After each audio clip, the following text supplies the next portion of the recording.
नमस्कार विद्यार्थी मित्रांनो, स्कॉलरशिप आणि बरंच काही या आपल्या यूट्यूब चॅनलमध्ये तुम्हा सर्वांचं पुन्हा एकदा मनापासून स्वागत. काल आपण इयत्ता तिसरीसाठी परिसर अभ्यासचा भाग 1 मधील प्रश्नोत्तर पाहिली होती. प्रथम सत्र परीक्षेसाठी आज आपण भाग 2 मधली प्रश्नोत्तरांची उजळणी करणार आहोत. तर कालचा व्हिडिओ जर तुम्ही पाहिला नसेल तर नक्कीच पहा आणि व्हिडिओला सुरुवात करण्यापूर्वी चॅनलवर नवीन असाल तर सबस्क्राईब करा, म्हणजे अभ्यासाचे असे छान छान व्हिडिओ तुम्हाला मिळतील. तर पहा, आपण काल 5 धडे पाहिले होते काळाची समजपर्यंत. आता भाग दुसरामध्ये आपला पहिला पाठ आहे आपल्या गावाची ओळख. आता याच्यावर आपण प्रश्नोत्तर याच्यावरचे पाहूयात. तर पहा, आता आपण काय शिकलो, पहिल्यांदा एक नजर टाकूया. अनेक वस्त्यांचे मिळून काय तयार होते? गाव तयार होते. शेतीच्या शोधानंतर माणसाची काय झालं? कामे भरपूर वाढली. ऐतिहासिक वास्तूमुळे काही गावांची ओळख निर्माण होते. गावातील माणसे आणि त्यांच्या महत्त्वाच्या कार्यामुळे गावाला मोठेपणा मिळतो. मग त्या माणसांवरून सुद्धा ते गाव ओळखलं जातं. आणि बाजारामध्ये काय मिळतं? गरजेच्या वस्तू मिळतात. तर पहा प्रश्न, गावात कोणकोणत्या वास्तू असतात? आता मी तुम्हाला कालच्या व्हिडिओमध्ये वस्तू आणि वास्तू यामधला फरक सांगितला होता की वस्तू काय? वस्तू म्हणजे मातीच्या वस्तू, मातीचं भांडं असेल किंवा धातूच्या वस्तू असतील. आणि वास्तू म्हणजे काय? ज्या जुन्या इमारती आहेत त्यांना वास्तू असं म्हणतात. मग गावामध्ये कोणकोणत्या वास्तू असतात? तर पहा, गावामध्ये मंदिर असतात, लेणी असतात, मशीद असतात, चर्च, स्मारक, किल्ला आणि वस्तू संग्रहालय इत्यादी वास्तू असतात. आता गावाचे नाव कशामुळे प्रसिद्ध होते? तर गावातील वास्तूमुळे गावाचे नाव प्रसिद्ध होते. पुढे आहे पहा, रायगड किल्ल्यामुळे काय? रायगड जिल्हा ओळखला जातो. दैनंदिन गरजा भागवण्यासाठी गावातील लोक आठवडे बाजारावर अवलंबून असतात. आठवडे बाजार म्हणजे जो 8 दिवसांनी बाजार भरतो तो असतो आठवडे बाजार. पुढे आहे आपले गाव आपले शहर, यामधला फरक दिलेला आहे. पुढचं पाहूया आपण. पुढचं पाठ आहे आपले गाव आपले शहर. यामध्ये गाव आणि शहरामधला फरक सांगितलेला आहे आणि याच्यावरचा स्वाध्याय पहा कसा आहे. आता इथे शब्द दिलेले आहेत, नावं दिली आहेत आणि वरीलपैकी कोणता माल गावाकडून शहराकडे येतो? आता गावाकडून शहराकडे काय काय येत असेल? भाजीपाला, कांदे, गहू. आता मोटरसायकल गावात तयार होते का? नाही. यानंतर पुस्तक गावात तयार होते का? नाही. टीव्ही, रेडिओ पण नाही. मग गावामध्ये काय? शेती असते. मग भाजीपाला, कांदे, गहू कुठे येतं? गावाकडून शहराकडे. आणि मग शहराकडून गावाकडे कोणता माल येत असेल? तर मोटरसायकल, पुस्तक, टीव्ही, रेडिओ असं असा जो माल आहे तो शहराकडून गावाकडे येत असतो, कारण याचं उत्पादन कुठं होतं? शहरामध्ये होतं. आता पहा, उतारा वाचव, प्रश्नांची उत्तरे द्या. पूजा तिच्या मैत्रिणीकडे निघाली होती. तेवढ्यात पोस्टमन काका पत्र घेऊन आले. पूजाने बसने प्रवास करताना काही लोकांना घोड्यावरून सामान वाहून नेताना पाहिले. ती मैत्रिणीकडे पोचली तेव्हा तिची मैत्रीण मोबाईल फोनवरून बोलत होती. आता वाहतुकीची साधने कोणती? संदेशवहनाची साधने कोणती? आता वाहतुकीची साधने म्हणजे जी वाहतूक करण्यासाठी वापरली जातात. मग त्यामध्ये आपली सर्व गाड्या वगैरे यांचा समावेश होतो. गाडी असेल, मोटरसायकल, कार, बस, यानंतर अगदी घोडागाडी सुद्धा, हे काय झालं? वाहतुकीचं साधन. आणि संदेशवहन म्हणजे आपला जो संदेश आहे, आपला जो मेसेज आहे तो पोहोचवण्यासाठी आपण काय वापरतो? तर आता आपण सर्वजण मोबाईल फोन वापरतो, परंतु पूर्वीच्या काळी मोबाईल फोन होते का? नाही. मग त्यावेळेला काय? पत्र असायचं, यानंतर तार असायची की ज्याने आपला संदेश दुसरीकडे पोहोचवला जायचा. आणि अगदी फार पूर्वीच्या काळी तर पत्र वगैरे सुद्धा नव्हती. मग तेव्हा कबूतर, अशी शिकाऊ कबूतर असायची आणि मग त्यांच्या पायाला असं काहीतरी कापड बांधून किंवा माहिती लिहिलेलं कापड किंवा कागद बांधून कबुतराद्वारे संदेश पाठवले जायचे. तर पाहता, वरीलपैकी संदेशवहनाची साधने कोणती? पेन, कात्री, पत्र. पत्र संदेशवहनाचं आहे. मोबाईलवरून आपण बोलतो. इस्त्री बाटली, टेलिफोनवरून सुद्धा आपण बोलू शकतो, आपला संदेश पोहोचवू शकतो.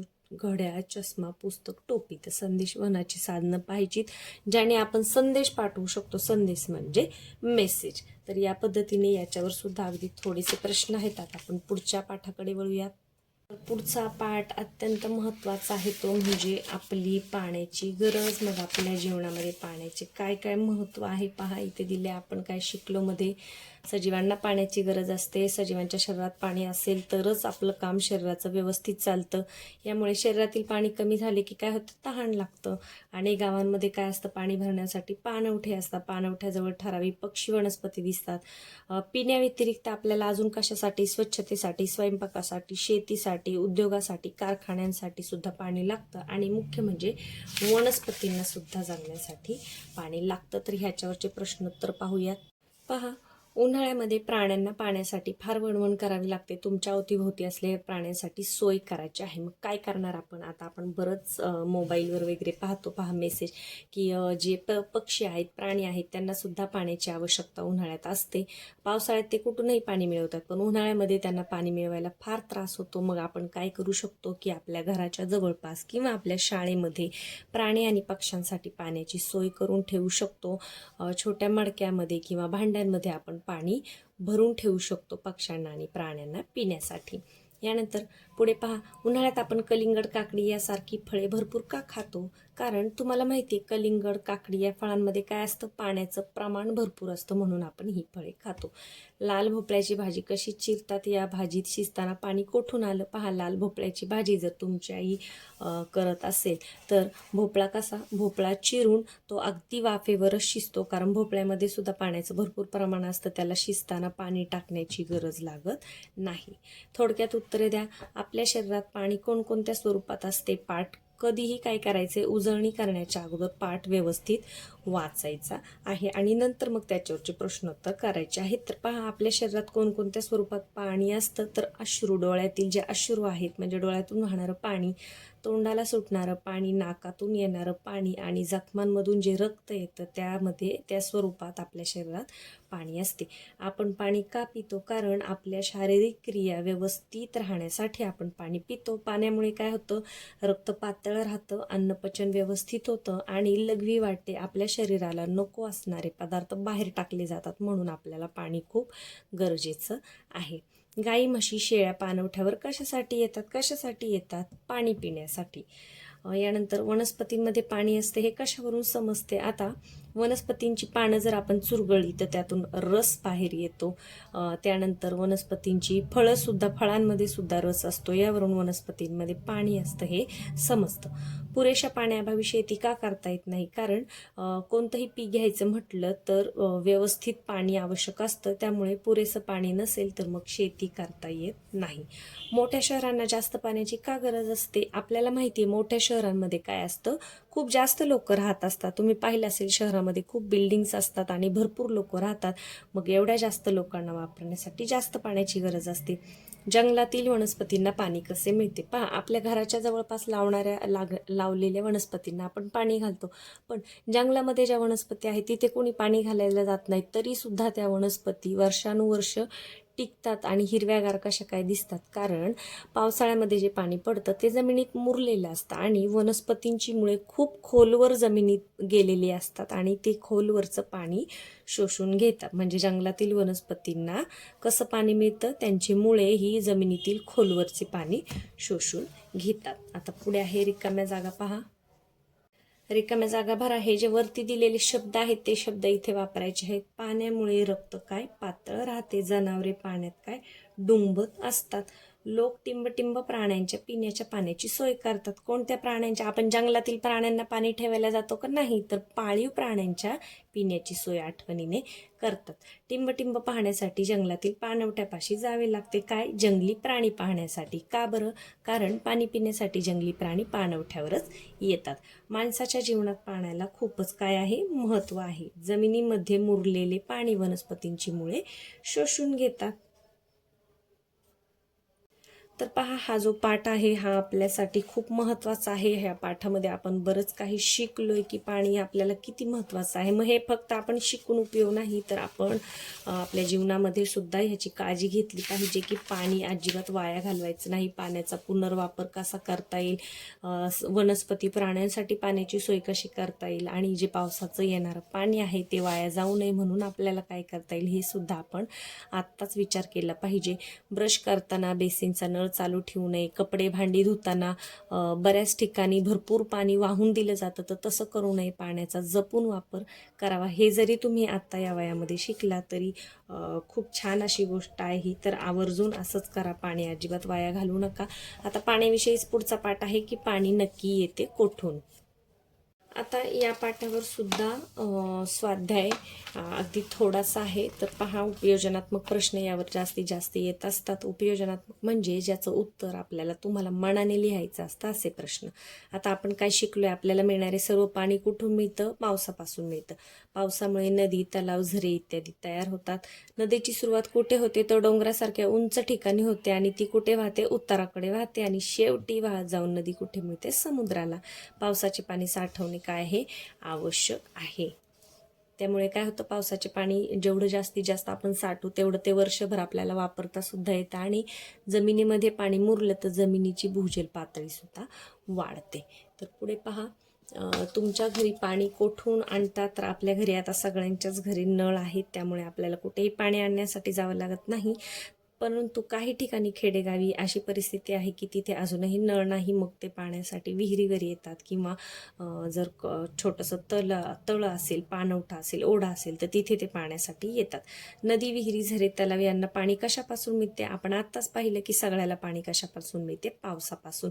पावसाचे पाणी साठवले नाही तर काय होईल? पहा, धरणं बांधून आपण पाणी साठवत असतो आणि धरण जर आपण बांधलं नसतं किंवा पाणी जर साठवलं नाही तळ्यांमध्ये वगैरे तर काय होईल? मग पाऊस आहे तोपर्यंतच आपल्याला पाणी मिळेल आणि नंतर मग वर्षभर आपल्याला प्यायला, वापरायला, शेतीला आणि कारखान्यांना सुद्धा पाणी मिळणार नाही. तर असा ह्याच्यामध्ये जास्तीत जास्त उपयोजनात्मक प्रश्नच विद्यार्थ्यांना लिहायला येऊ शकतात की पाणी कुठून येतं, तुम्ही त्याचा जपून वापर कसा कराल या पद्धतीने.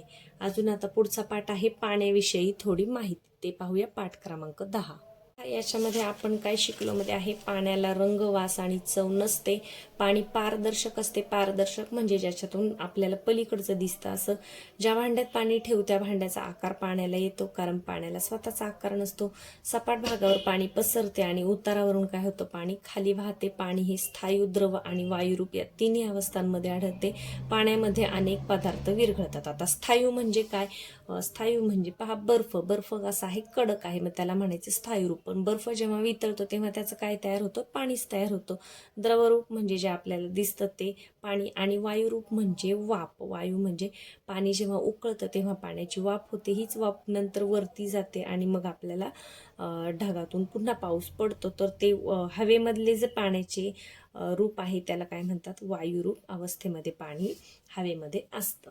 तर आता पहा, काय करावे बरे? थंडीमुळे खोबरेल तेल गोठले आहे, ते पातळ करायचे. बऱ्याच वेळा आपल्याला या प्रसंगाला सामोरं जावं लागतं. तर थंडीमुळे जर खोबरेल तेल गोठलं तर ते पातळ करण्यासाठी आपण गरम पाण्यामध्ये ते पकडतो किंवा थोडा वेळ उन्हात ठेवू शकतो किंवा थोडा वेळ उष्णतेच्या जवळ ठेवलं तर मग ते पातळ होतं. पुढे पहा, आता जरा डोके चालवा. पावसाळ्यामध्ये बिस्किटे सादळतात. का बरं सादळतात? कारण आपल्याला माहिती आहे पाण्यामध्ये काय असतं, हवेमध्ये काय असतं? पाण्याची वाफ असते. तर पहा, सादळणे म्हणजे काय? की मऊ पडणे. बिस्किट जेव्हा आपण पुड्यातून फोडतो तेव्हा ते कडक असतं, कुरकुरीत असतं, पण ते जर पावसाळ्यामध्ये आपण तसंच ठेवलं उघडं तर ते असं मऊ पडतं. सादळणे म्हणजे मऊ पडणे.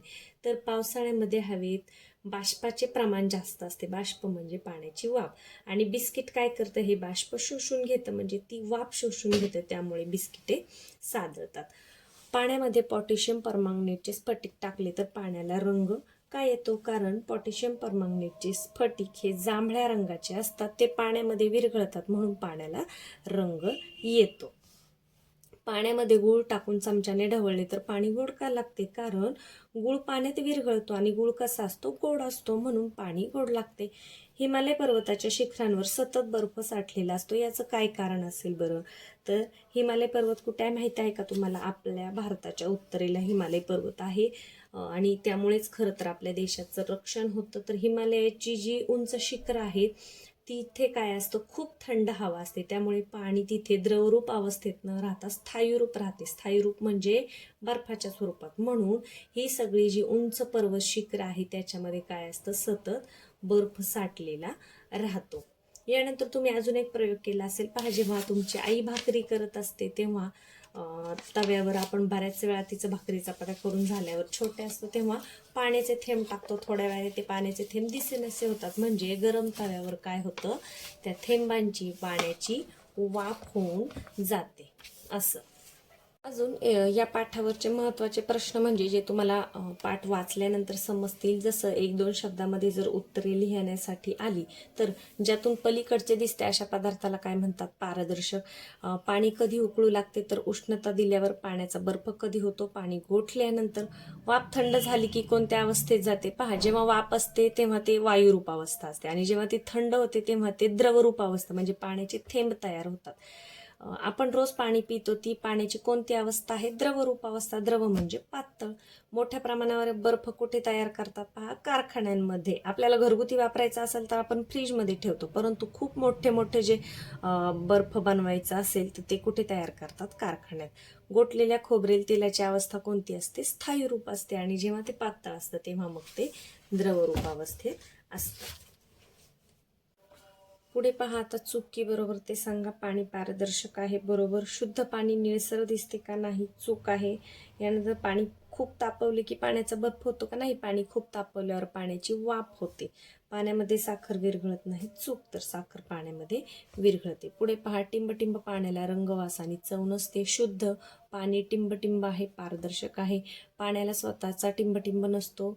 पाण्याला स्वतःचा आकार नसतो. बर्फ पाण्याचे टिंबटिंब आहे. काय आहे? स्थायी रूप आहे. आता का ते सांगा. पाण्यात पडलेला खिळा आपल्याला दिसतो कारण पाणी पारदर्शक आहे म्हणून. पाण्यात साखर घालून पाणी ढवळले की साखर दिसेनाशी होते कारण साखर पाण्यामध्ये विरघळते. या पद्धतीने आपण या पाठाचे प्रश्नोत्तर पाहिलेले आहेत. आता आपण पुढच्या पाठाकडे वळूयात.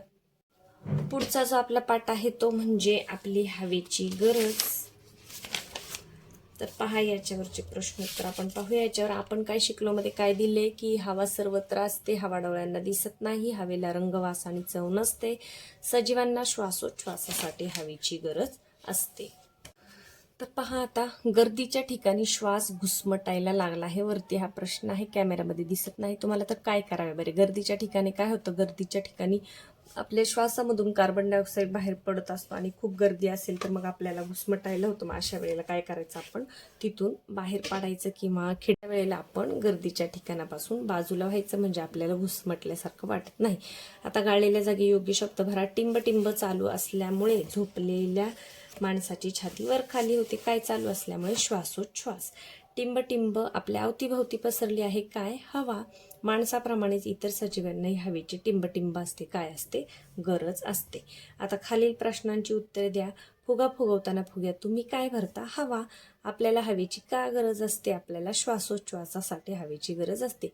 कुत्रा श्वसन करतो हे तुम्हाला कसे कळते? कुत्र्याची जीभ सुद्धा सारखी बाहेर असते पहा आणि तोंडाने तो श्वास घेत असतो. यानंतर झोपल्यानंतर सुद्धा त्याचं पोट वर खाली होत असतं. त्याच्यावरून पण आपल्याला कळतं की कुत्रा श्वसन करतो. मांजराला हवेची गरज कशासाठी असते? जगण्यासाठीच असते, श्वसनासाठी. कारण सगळे सजीव काय करतात? श्वसन करत असतात. आता चुकी बरोबर जर तुम्हाला आलं तर पहा, हवा आपल्याला दिसते. चूक. मासे पाण्यात श्वास घेताना पाण्यात विरघळलेल्या हवेचा वापर करतात. बरोबर. यानंतर निर्जीव वस्तूंना श्वसन करावे लागते का? नाही. चूक आहे. श्वास घेताना आपण हवा बाहेर सोडतो. चूक आहे. श्वास घेताना आपण हवा आत घेतो. हवेला वास आणि चव नसते. अगदी बरोबर आहे. आता पहा, आता याच्यामध्ये उपयोजनात्मक प्रश्न जर आला तर मग समजा तुमच्या घरामध्ये हवा खेळती राहावी म्हणून तुम्ही काय कराल? तर आपण काय, घराच्या दारी खिडक्या उघड्या ठेवू जेणेकरून हवा आणि उजेड घरामध्ये पसरेल किंवा येईल. आणि घराच्या आसपास काय केलं पाहिजे? भरपूर अशी झाडे लावली पाहिजेत म्हणजे आपल्याला भरपूर शुद्ध अशी हवा मिळते. तर या पद्धतीने आपण परिसर अभ्यास भाग 2 मधील सगळ्या प्रश्नांची उजळणी केलेली आहे. तर येणाऱ्या परीक्षेमध्ये नक्कीच तुम्हाला याचा उपयोग होईल. व्हिडिओ जर आवडला असेल तर व्हिडिओला लाईक करायला अजिबात विसरू नका, कारण बरेच जण लाईक करत नाही. तुम्ही लाईक केल्यामुळे काय होतं? जास्तीत जास्त गरजू विद्यार्थ्यांपर्यंत हा व्हिडिओ पोहोचण्यासाठी मदत होते. त्यामुळे व्हिडिओला नक्कीच लाईक करा आणि चॅनलवर नवीन असाल तर सबस्क्राईब करा म्हणजे अभ्यासाचे असे छान छान व्हिडिओ तुम्हाला मिळतील. चला तर मग पुन्हा भेटूया पुढच्या व्हिडिओमध्ये.